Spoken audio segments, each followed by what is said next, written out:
Since the dramatic takeover by the military in Zimbabwe, it has become clear that a bloodless coup d'état will not remove him from power. Led by the chief of the military and former Mugabe ally, General Constantino Chiwenga, the coup is clearly intended to place Mugabe under siege and then persuade him to resign in a comradely way. It has thus far only proved that the word persuasion does not work well with the word coup.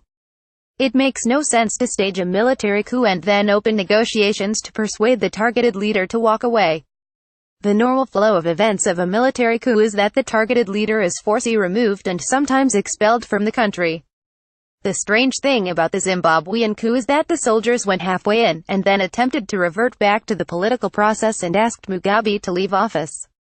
Being the cunning leader that he is, Mugabe simply figured out that his comrades in the army lack the will to go all the way and remove him by force. Firstly, there still might be a strong bond between him and the senior members of his party who turned against him. Hence, they will not want to humiliate Mugabe, the liberation hero, by forcibly removing him from power. Even more interesting is that Mugabe's detractors might be aware that the oldest head of state in the world is still popular enough that humiliating him in an open, forceful manner could backfire. There is, however, a more sinister reason why the military only went halfway in attempting to remove Mugabe. Had they gone ahead and announced that Mugabe is removed and succeeded by Emmerson Mnangagwa, for example, the military would have then had to deal with the consequences of a coup, even if that coup would have removed the controversial Mugabe. When a coup is undertaken, it means that the political or constitutional process of addressing leadership change is interrupted. Therefore, whoever gets installed as a leader immediately after the coup will serve as a transitional or caretaker leader pending elections. When a coup is carried out, there ought to be elections as soon as possible. This is meant to refresh the political mandate to return to the normal political process. The problem that the Zimbabwean military generals were faced with, which also made it difficult to summarily throw Mugabe out, is that they had no intention of refreshing the political mandate through free and open elections. In this case, free and open elections would not guarantee them their continued hold on power. What if their candidate did not succeed? What if the elections were organized by an independent transition body overseen by the global community?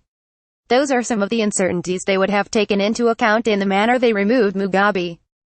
To deal with this matter, the Zimbabwean military decided to suspend Mugabe's government, and then reinstate it just for the purpose of him having to anoint a civilian leader, Mnangagwa. But Mugabe wouldn't have any of that. He is actually daring the military to go ahead and complete their coup against him or go back to their barracks and allow him to continue to manage the succession politically. The military tried to use a coup to remove Mugabe, while doing it in a way that would ensure they do not incur the cost of staging a military takeover. This is why they were at pains to explain on national TV that what has happened is not a coup, but a mere correction. Even if Mugabe has been removed as a party leader, it is clear to anyone that the political process that removed him from his party was presided upon by the military. In all this, the opposition party in Zimbabwe are mere spectators as state institutions are used to manage a succession process within ZANU. Mugabe, on the other hand, has taken a strong position that the military cannot have its cake and eat it.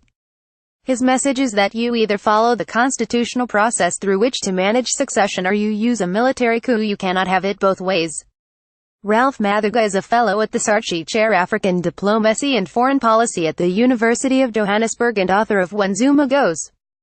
Disclaimer: News 24 encourages freedom of speech and the expression of diverse views. The views of columnists published on News 24 are therefore their own and do not necessarily represent the views of News 24. Post published in Featured.